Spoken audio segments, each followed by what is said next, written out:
하나님께 영광 박수 올리겠습니다.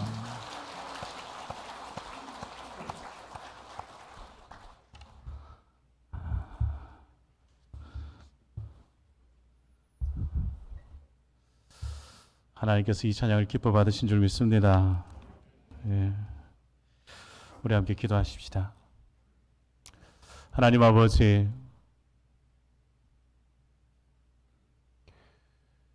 우리의 삶, 우리의 가정, 우리의 자녀를 지켜주셔서 명절을 통하여 가족들 만나게 해주셨고 또 주일을 지켜 하나님께 예배드릴 수 있는 귀한 이 은혜와 믿음을 주셔서 감사합니다. 성령님, 이제 우리에게 말씀하여 주옵소서. 성령님, 우리의 신비에 하나님의 말씀을 각인시켜 주시옵소서. 성령님 임재하셔서 오직 주의 말씀 중심으로 서게 해 주옵소서. 예수 그리스도 이름으로 기도하옵나이다. 아멘. 사랑하는 여러분, 오늘 본문의 말씀을 통하여 하나님께서 저와 여러분에게 은혜를 주시기를 소원합니다. 믿음의 사람이라면 이 인생의 마지막 죽음 앞에서 무슨 말을 후대에게 전할 것이고 또 후손들에게 남길 유산이 무엇인지 우리 모두가 알도록 성령 하나님께서 우리에게 큰 깨달음을 주시고 우리의 심령에 은혜로 채우실 줄 믿습니다. 창세기의 말씀의 시작은 천지 창조로부터 시작되었습니다. 하나님의 뜻하신 계획과 섭리 속에서 말씀하신 대로 세상 모든 만물을 창조하셨습니다. 하나님께서 창조되어진 그 피조물을 보시고 보시기에 좋았더라 만족하시고 복을 주셨습니다. 하나님께서 창조하시고 이제 아담과 하와에게 모든 것을 다 다스리라 하실 때 창세기 3장에 가면 하나님의 말씀에 불순종한 인간의 모습을 보게 됩니다. 창조의 질서가 깨어집니다. 불순종에 대하여 하나님은 고생과 수고의 짐을 인간에게 지게 하셨고 죄 가운데 살다가 세상에 반드시 그 마지막 때에 이를 것을 말씀하셨습니다. 육은 육으로 돌아갈 것을, 그 영은 하나님의 품으로 돌아갈 것을 말씀하셨습니다. 모든 피조물은 죽음에 이르게 되었다는 것입니다. 이것이 인간과 만물이 가지고 있는 한계라 할 수 있습니다.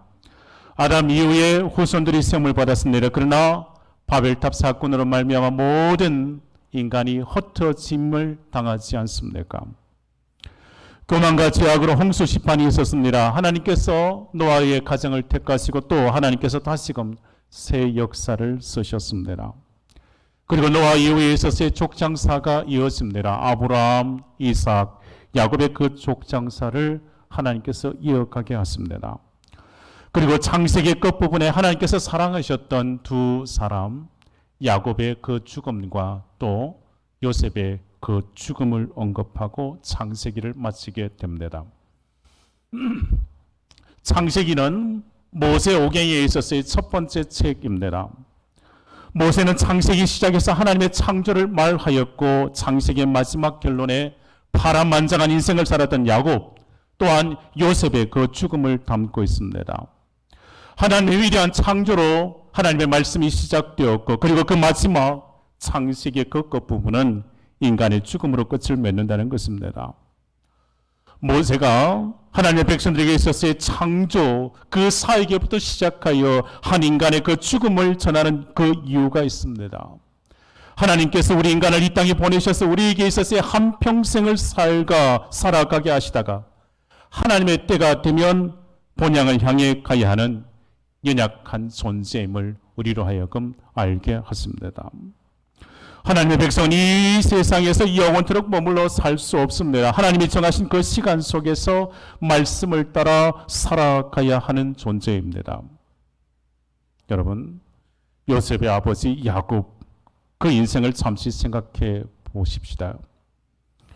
야곱은 이삭의 둘째 아들입니다. 그러나 장자의 명분을 귀하게 여겼습니다. 그러므로 형의 미움을 받고 도망자의 신세가 됩니다. 외삼촌 라반의 집으로 도망가지 않습니까? 그러나 야곱은 하나님의 은혜로 풍성한 복을 받았습니다. 자녀의 축복을, 물질의 축복을 받았습니다. 야곱의 인생에 있어서 그의 마지막 자녀 축복함으로 자신의 인생을 마감합니다. 창세기 46장의 기간으로 인하여 그 가족이 요셉의 총리로 인한 애굽으로 다 내려오게 됩니다. 그리고 47장에 이 야곱의 가족들은 고센 땅에 머물게 되고 48장에 야곱은 요셉의 두 자녀 에브라임과 므낫세를 축복합니다. 그리고 49장에 야곱은 자녀들을 축복합니다. 그리고 예언합니다. 그리고 마지막 그의 유언을 남깁니다. 자녀들에게 자신이 가나안 땅 막벨라 굴에 장사하도록 야곱은 유언을 하게 됩니다. 이 막벨라 굴을 지정한 이유가 있습니다. 창세기 49장 29절에 31절 말씀이 이렇게 기록합니다. 그가 그들에게 명하여 이르되 내가 내 조상들에게로 돌아가리니 나를 헷사람 에브론의 밭에 있는 굴에 우리 선조와 함께 장사하라. 이 굴은 가나안 땅 마므레 앞 막벨라 밭에 있는 것이라. 아브라함이 헷사람 에브론에게서 밭과 함께 사서 그의 매장지를 삼았으므로 아브라함과 그의 아내 사라가 거기 장사되었고 이삭과 그의 아내 리브가도 거기 장사되었으며 나도 레아를 그곳에 장사하였노라. 야곱은 조상들에게 돌아가리라 말하며 선조와 함께 가나안 땅에 장사하라고 유언을 하게 됩니다. 그것은 아브라함과 사라와 이삭과 레아가 묻혔던 곳이기에 야곱은 그것을 본향으로 정하여 그 가나안 땅으로 돌아가리라 유언합니다. 그리고 창세기 50장에 요셉은 그의 형제들과 함께 마지막 인생을 마감한 야곱, 그 아버지 야곱을 가나안 땅에 가 장사합니다. 그리고 그 형제, 그 후대들에게 이제 다시금 요셉이 그 유언을 이어받아 마지막 그 후손들에게 유언을 남기게 됩니다. 창세기 50장 14절에 요셉이 아버지를 장사한 후에 자기 형제와 호상군과 함께 애굽으로 돌아왔더라 했습니다. 그리고 오늘 본문 마지막의 말씀이 이와 같습니다. 이 말씀으로 창세기의 끝을 맺습니다. 요셉이 110세의 죽음에 그들이 그의 몸에 향재료를 넣고 애굽에서 입관하였더라 했습니다. 요셉이 애굽에서 입관하였더라는 이 말이요, 한 인생에 있어서의 이 땅에서의 삶의 유한한 인생임을 말하지 않습니까? 그리고 이 말씀이 바로 창세기 결론이자 우리 인생의 결론이라 할 수 있을 것입니다. 우리 인생이 가야 할 길이 어디이며 그 끝이 무엇인가를 분명하게 제시해 주시는 하나님의 말씀입니다. 한마디로 말하면 이 세상에서 우리가 어떤 모양으로 살아가든지 그 마지막이 입관이며 나아가야 할 그 본향이 가나안 땅이라는 것입니다. 이 세상에 나그네로 살았던 요셉의 파란만장한 세월에 그 인생의 마지막을 구하는 것입니다. 사랑하는 여러분, 우리가 세상에서 마지막으로 가야 할 것이 있다는 사실, 우리의 인생을 마감해야 한다는 이 사실에 대하여 의문을 가지는 이가 없을 겁니다. 이 일들에 대하여 반문을 제시할 사람은 없습니다. 이 일을 제기할 사람도 아무도 없습니다. 하나님께서 정하신 대로 우리의 인생은 사는 겁니다.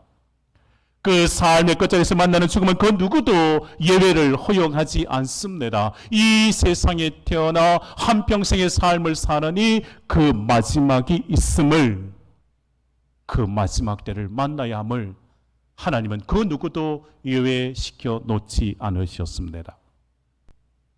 모세영의 첫 번째 말씀이 창세기 그 마지막, 왜 인생이 죽음으로 끝맺는지 우리는 알아야 합니다. 우리는 언젠가는 죽음에 이를 것임을 명심하라는 것입니다. 우리 인생의 등불이 꺼져갈 때가 분명히 있다는 것을 우리는 알아야 합니다.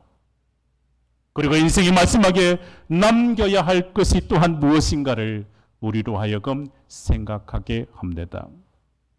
우리가 어떻게 인생의 마지막을 준비해야 하겠습니까?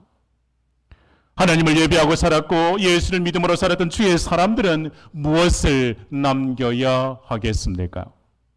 진정 복된 인생을 살았다고 주님께 칭찬받을 주의 자녀들, 그 마지막 그 어떤 모습이어야 하겠습니까?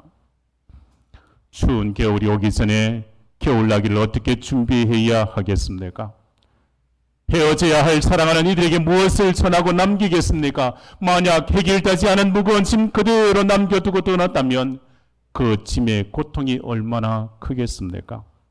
사랑하는 여러분, 무엇을 남기시겠습니까?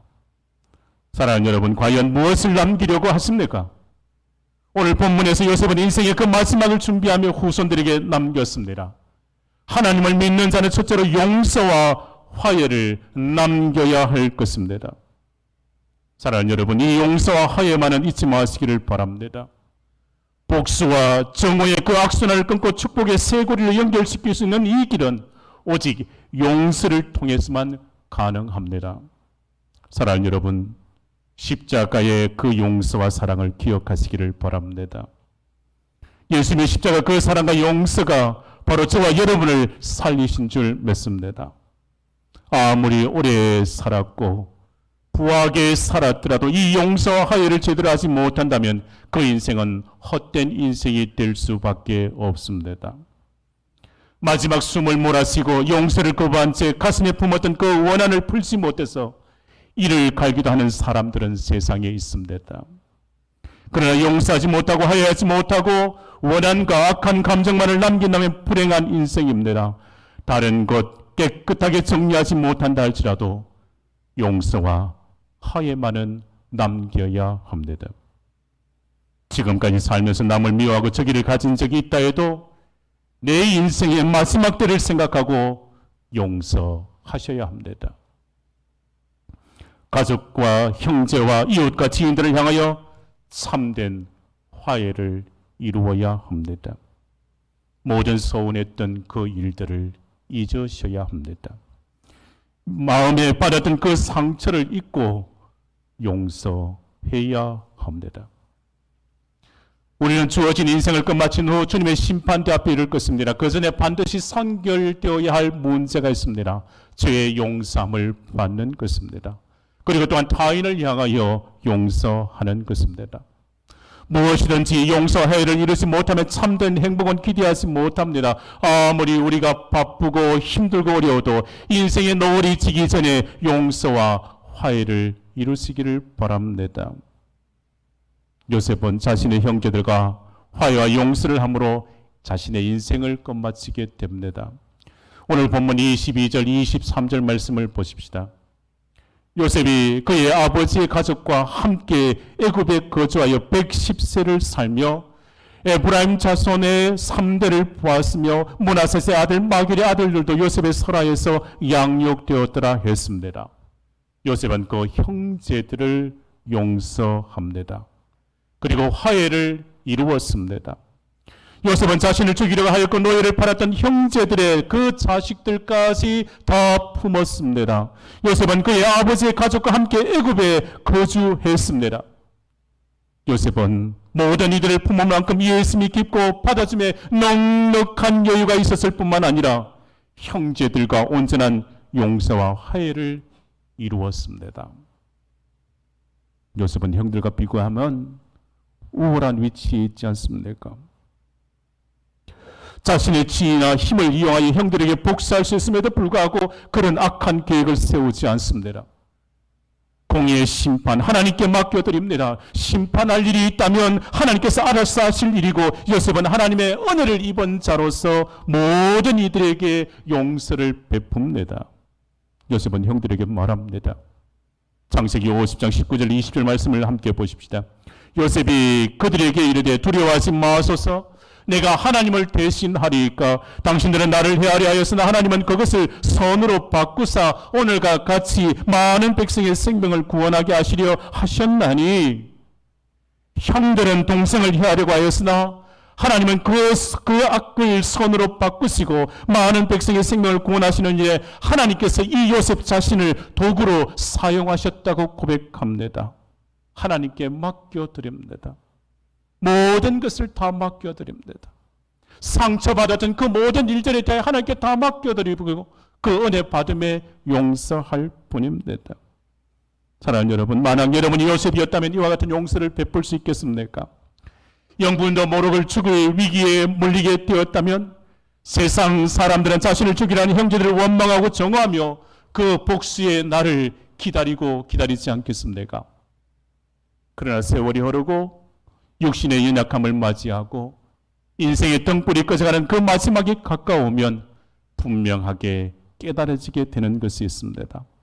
바로 그 모든 것이 다 하나님의 섭리하심이요 하나님의 은혜라는 깨달음입니다. 바울같이 나의 나된 것을 생각하니 하나님의 은혜라는 고백이 바로 자신의 고백이 되어서 하나님의 은혜로 지금까지 살아왔음을 깨닫고 그 원한의 덩어리 다 녹아내리고 이것 생각하게 됩니다.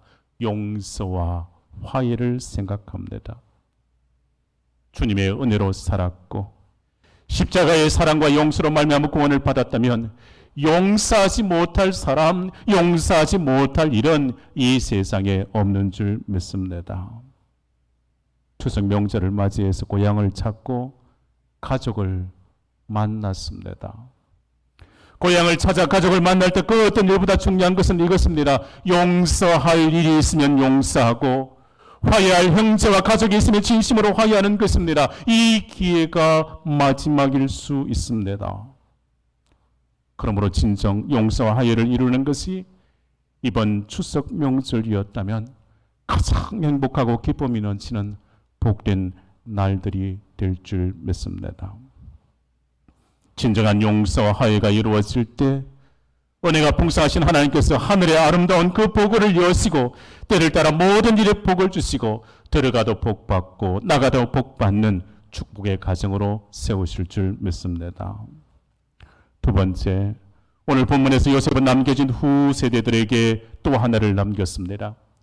요셉이 마지막 순간에 전하는 유언이 있었습니다. 24절 말씀을 함께 보십시다.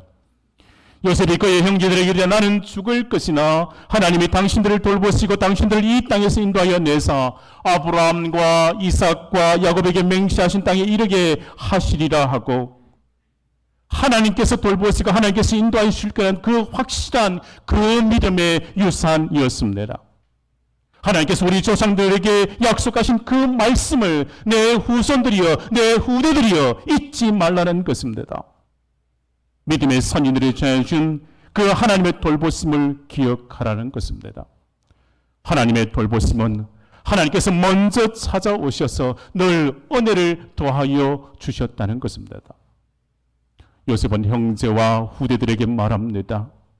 내 아버지 야곱이 전해준 하나님을 기억할 것이며 내 아버지 이삭이 전해준 하나님을 기억할 것이며 내 아버지의 조부 아브라함의 하나님이 전해준 그것을 기억하라고 말입니다. 이 약속의 말씀을 붙들고 살아가라는 것입니다. 믿음의 유산을 전합니다. 사랑하는 여러분, 요셉이 전하고자 한 믿음의 유산을 우리도 물려주어야 합니다. 요셉이 후손들에게 전수하는 이 신앙의 유산을 여러분의 자손들에게도 물려주시기를 바랍니다. 강건함의 복, 장수함의 복을 누리는 것도 축복입니다. 더 큰 축복은 신앙의 유산을 물려주는 것임을 잊지 마시기를 바랍니다. 여러분, 우리의 자녀들의 신앙이 위태합니다. 우리 자녀들의 신앙에 위기가 찾아왔습니다. 부모의 믿음 그 신앙을 물려받지 않으려고 하는 자녀들이 점점 많아집니다. 부모가 다니는 교회를 싫어한다는 겁니다. 신앙의 대물림의 위기입니다. 믿는 것과 살아가는 그 삶이 다르기에 자녀들이 하나님을 경외하지 않습니다. 하나님을 두려워하지 않는 그 신앙을 보고 배웠기 때문일 것입니다. 말씀과 씨름하지 않냐고 가식으로 가득 차 있고 앞뒤가 다른 그 인격의 그 모습을 자녀들이 보고 어떻게 하나님을 믿을 수 있겠냐고 반문하는 자녀들도 있습니다. 하나님의 말씀을 믿지 못하고 사람의 말을 더 신뢰하는 그와 같은 신앙을 어떻게 따르겠냐고 말합니다. 교회에서 서로 싸우고 비난하며 헐뜯는 세상과 다를 바 없는 그 모습을 보여주니 이제는 그 신앙의 그 유산이 싫다는 겁니다. 사랑하는 여러분, 우리 후손들에게는 진정한 믿음의 유산을 물려주어야 합니다. 행복한 가정, 행복한 성도, 건강하고 행복한 신앙의 공동체를 물려주어야 합니다. 하나님의 놀라운 은혜를 받고 예수 십자가의 그 용서와 사랑으로 행복한 신앙의 삶을 이루어가는 이 믿음의 자리를 우리의 후손들에게 물려주어야 주어야 할 것입니다. 오늘 본문의 말씀에서 요셉은 하나님의 그 돌보심을 말했습니다. 아브라함과 이삭과 야곱에게 함께 하셨던 하나님의 그 돌보심, 그 은혜를 자손들에게 전하는 겁니다. 그래야 하나님의 약속의 말씀을 붙들고 그 약속을 잘 믿고 살아가라고 그의 인생의 마지막에, 그의 인생의 그 마지막 시간에 힘을 다하여 그 후대들에게 전하는 것입니다. 요셉이 지금까지 살아왔음에 자신에게 남겨진 이 중요한 한 가지, 하나님을 경외하며 살아야 한다는 이 신앙의 유산을, 이 믿음을 요셉은 전했습니다. 요셉은 후손들에게 내가 총리가 된 그 비밀, 그 비결, 그 법을 가르치지 않았습니다. 오직 믿음이요, 오직 하나님의 말씀이요, 약속의 말씀을 붙들고 순종하며 살아가는 것을 가르쳤을 뿐입니다. 사랑하는 여러분, 우리의 자녀들에게 무엇을 전해야 하겠습니까? 하나님의 약속의 말씀을 붙들고 살아가는 믿음의 유산을 물려주실 때 자손 대대로 천대까지 은혜와 축복, 우리의 믿음의 후손들이 누리게 될 줄 믿습니다. 마지막으로 오늘 본문에서 요셉은 후손들에게 이와 같은 유언을 남깁니다. 오늘 본문 25절 말씀입니다. 요셉이 또 이스라엘 자손에게 맹세시켜 이르기를 하나님이 반드시 당신들을 돌보시리니 당신들은 여기서 내 해골을 메고 올라가겠다 하라 하였더라. 요셉은 죽음에 이르기 전에 마지막으로 자신의 유언을 말합니다. 그것은 나의 뼈를 메고 가나안으로 올라가라고 당부합니다. 자기가 죽어 묻힐 곳은 애굽이 아니라 약속의 땅 가나안이라고 말하는 것입니다. 요셉은 이 마지막 가나안 땅에 대하여 꿈을 꾸었습니다. 요셉은 꿈꾸는 자였습니다. 어린 시절에도 꿈을 꾸며 자랐고 젊었을 때에도 꿈을 꾸며 살았으며 나이가 들어서도 여전히 그는 꿈을 꾸는 자였습니다. 요셉의 그 인생, 하나님께 주신 꿈을 이루기 위하여 앞만 보고 달려왔던 꿈 많은 요셉의 인생이었습니다. 요셉은 그렇게 110세를 살았습니다. 110세의 이 숫자는 고대 건동에서 가장 이상적인 삶을 살았음을 나타내는 상징적인 숫자입니다.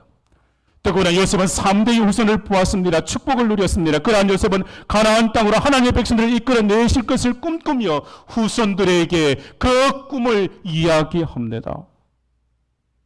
요셉의 나이가 110세가 되어도 세상과 이별을 목전에 두고 있다 할지라도 요셉은 하나님께서 내게 주신 그 꿈을 잊지 않습니다. 그 꿈을 후손들에게 전합니다. 오히려 젊었을 때보다 더 확실하고 구체적으로 그 꿈의 실현을 후손들에게 유언으로 남겼습니다. 내 뼈를 메고 가나안으로 올라가라. 이것은 자신의 꿈이 아닙니다. 요셉 한 개인의 야망도 아닙니다. 개인을 넘어서서 이스라엘 민족의 그 내일을 향한 희망의 약속의 말씀입니다. 430년의 세월이 지나고 모세는 요셉의 그 유고를 메고 약속의 땅 가나안 땅으로 나아갑니다. 출애굽기 13장 19절 말씀이 이렇게 기록합니다. 모세가 요셉의 그 유고를 가졌으니 이는 요셉이 이스라엘 자손으로 단단히 맹세하게 하여 이르기를 하나님이 반드시 너희를 찾아오시리니 너희는 내 유고를 여기서 가지고 나가라 하였음이더라. 사랑하는 여러분, 우리의 꿈이 무엇입니까? 여러분의 젊었을 때 꾸었던 꿈은 무엇이고 나이가 들어 지금의 꿈은 무엇입니까? 후손들에게 남겨주고자 하는 그 유언이 있다면 그 유언은 무엇입니까? 요셉이 후손들에게 전한 유언을 통하여 우리도 꿈꾸고 나아가야 할 것이 분명 있음을 깨달아 알아야 합니다.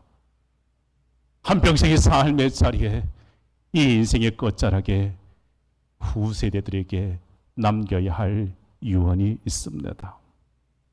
오늘 본문에서 요셉은 가나안에 대한 그 꿈을 유언으로 후손들에게 전하였습니다. 요셉은 가나안에 대한 꿈을 후손들에게 심어주기 위하여 내 뼈를 메고 가나안으로 가라고 말합니다. 하나님께서 약속의 땅으로 이끌어내실 것을 분명하게 말했습니다. 430년의 세월이 지나도 하나님께서는 그 꿈을 반드시 이루어 주십니다. 모세를 지도자로 세우시고 백성들을 가나안 땅으로 향하게 하셨지 않겠습니까? 우리는 요셉의 그 마지막 인생을 보면서 우리가 남겨야 할 그 유산이 무엇인지를 알고 요셉과 같이 믿음의 유산을 후세대들에게 남기시기를 바랍니다. 용서와 화해를 남기며 신앙의 유산을 자녀들에게 물려주시며 가나안 땅을 향한 꿈을 전하시기를 바라며 그래야 신앙의 가문을 세우는 복된 성도들 다 되시기를 주의 이름으로 축원합니다. 기도하십시다. 은혜가 풍성하신 하나님, 추석 명절을 맞아 온 가족이 함께 할 수 있는 은혜를 주셨습니다. 우리의 가정은 오직 예수 믿고 구원받는 주의 사랑하는 자녀들 다 되도록 은혜를 더하여 주시옵소서. 요셉이 후대들에게 용서와 화해를 전하고 하나님의 말씀을 전하고 본향을 전하였듯이 저희들의 가정에도 용서와 사랑으로 회복의 은혜를 주시옵소서. 신앙의 가문을 세우도록 자손의 번창함의 축복을 주시옵소서. 가나안 땅 저 천국을 바라며 살아가도록 성령이여 오직 예수만 붙들고 살아가도록 은혜를 더하시고 인도하여 주옵소서. 예수님의 이름으로 기도하옵나이다. 아멘.